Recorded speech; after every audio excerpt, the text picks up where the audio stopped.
Good morning, students. Today we are going to start our new chapter. मेरी ज़िंदगी का सबसे बड़ा दिन. किसकी ज़िंदगी का? हमारी ज़िंदगी का नहीं. हेलन केलर का नाम आप सबने सुना होगा. सुना है ना? वो 3 साल की अवस्था में अंधी हो गई थी, है ना? शारीरिक दुर्बलता मनुष्य को बहुत कमज़ोर अवश्य बना देती है, लेकिन यदि मार्गदर्शन सही हो, जब शरीर से हम दुर्बल होते हैं तो हम थोड़ा कमज़ोर हो जाते हैं, है ना? लेकिन यदि हमारा मार्गदर्शन हमको जो रास्ता दिखा रहा वो इंसान सही हो, हमारी इच्छा शक्ति जो हो वो दृढ़ हो, तो कुछ भी करना असंभव नहीं है. मतलब हम कोई भी काम कर सकते हैं.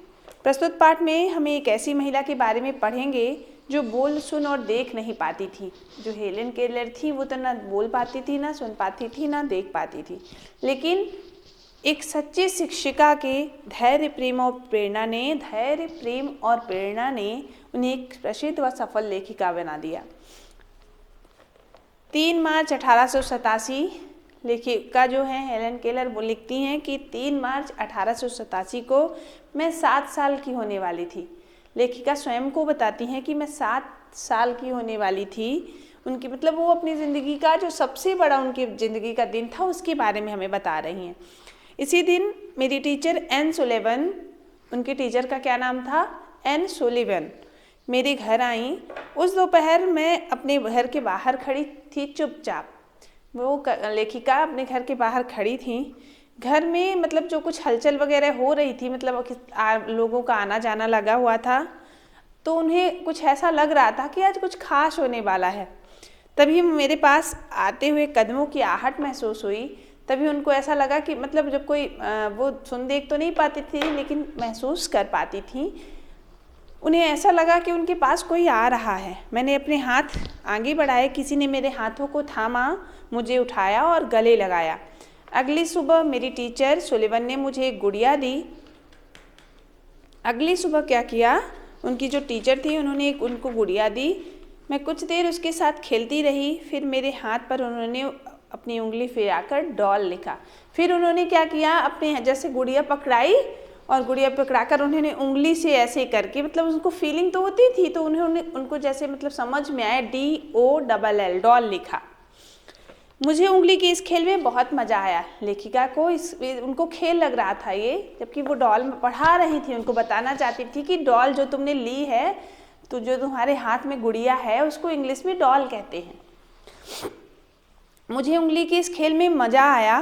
मैं झट उसकी नकल करने लगी और लेखिका उनकी नकल करने लगी. जब मैं बहुत तरीके से उसे समझ कर पाई तो लगभग दौड़ते हुए मैंने सीढ़ियाँ पार की और अपनी माँ के पास पहुँची. अपनी बाँह आगे कर उस पर डॉल लिखा. जब वो उनके पास अपनी माँ के पास बहुत खुश हुई वो ऐसा सीख कर, और दौड़कर अपनी माँ के पास गई. उनकी उंगली पर उन्होंने डॉल लिखा.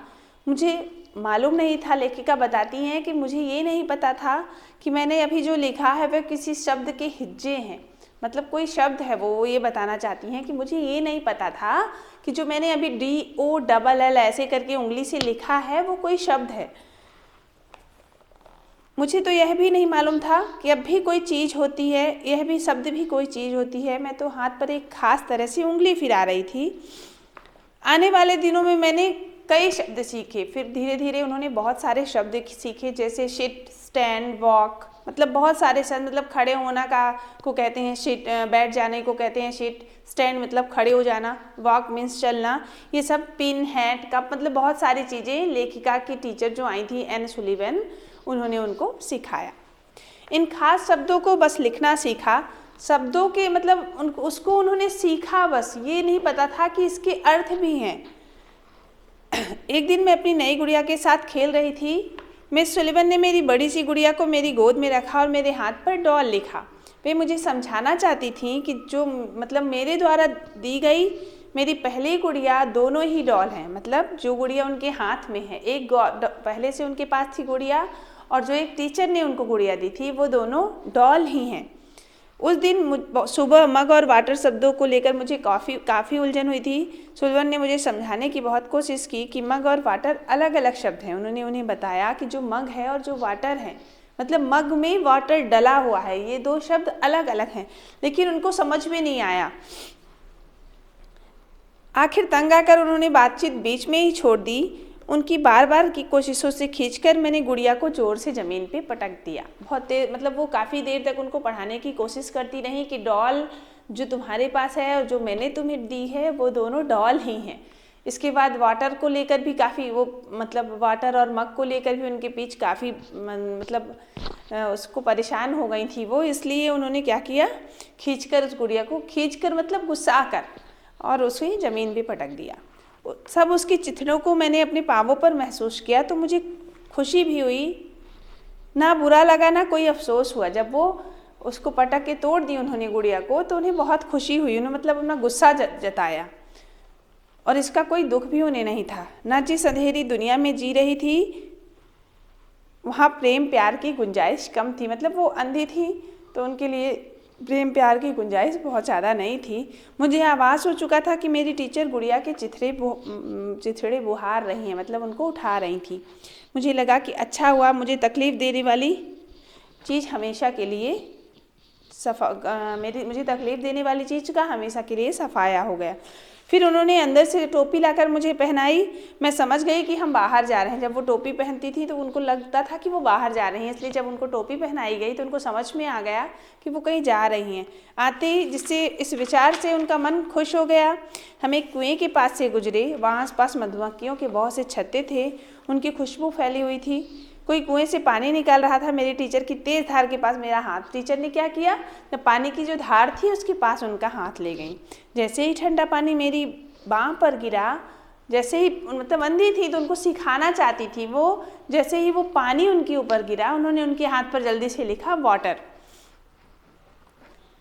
धीरे धीरे लिखा वाटर। पहले एक बार, फिर बार बार। पहले उन्होंने एक बार ऐसा किया, पानी डाला, फिर लिखा वाटर, फिर बार बार ऐसा किया। मैं बिना हिले डुले बुद्ध बनी खड़ी रही। मेरा पूरा ध्यान उनकी उंगलियों की हरकत पर था। अचानक ऐसे मेरे आगे भाषा का रहस्य खुल गया, और तभी उन्हें पता चला कि इस जो शब्द वो सिखा रही हैं वो वाटर यानी पानी ही है ना। मुझे पता चला कि वाटर यानी वह चीज़ जो अभी उन्होंने मेरे हाथ पर डाली है, जो मेरे हाथ पर बह रही थी।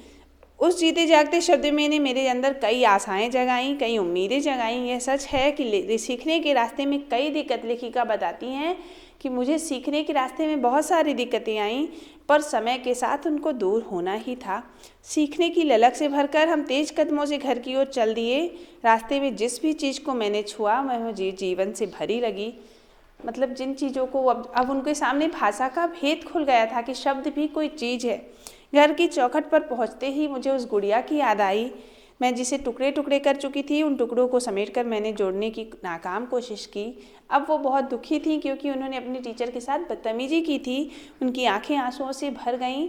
पहली बार मुझे अपने किए पर अफसोस हुआ और दुख हुआ। वो बताती हैं कि पहली बार मुझे ये दुख हुआ कि मैंने क्यों ऐसा काम किया, क्योंकि इसके पहले उनको मतलब कुछ पता ही नहीं था कि मतलब जिस दुनिया में वो जी रही थी उन्हें ये नहीं पता था कि कोई शब्द भी कोई चीज़ होती है। वो लेखिका की जो टीचर हैं वो उन्हें ये बताना चाहती हैं कि जो तुमने वाटर छुआ वो वाटर है, और जो तुम हाथ में वाटर लेती हो मग के अंदर तो वो मग है ना।